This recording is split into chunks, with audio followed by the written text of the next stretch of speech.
ঢাকা জেলা ছাত্র দলের নির্দেশে আজ বৃহস্পতিবার দুপুর 12টার সময় বিএনপির ভারপ্রাপ্ত চেয়ারম্যান তারেক রহমানের ঘোষিত 31 দফা বাস্তবায়নের লক্ষ্যে ঢাকা জেলা যুব দলের সাধারণ সম্পাদক মোহাম্মদ আয়ুব খানের নির্দেশনায় আশুলিয়া থানা ও ইউনিয়ন সহ সকল নেতাকর্মী নিয়ে আশুলিয়া ইউনিয়ন এবং এয়ারপোর ইউনিয়নের সকল ওয়ার্ডে বিভিন্ন স্থানে সাধারণ জনগণের মাঝে লিফলেট বিতরণ করা হয়েছে।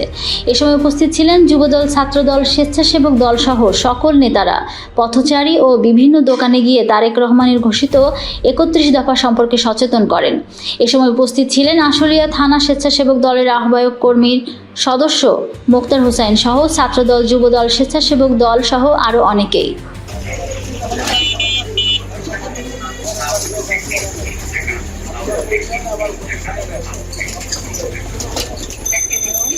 Follow up the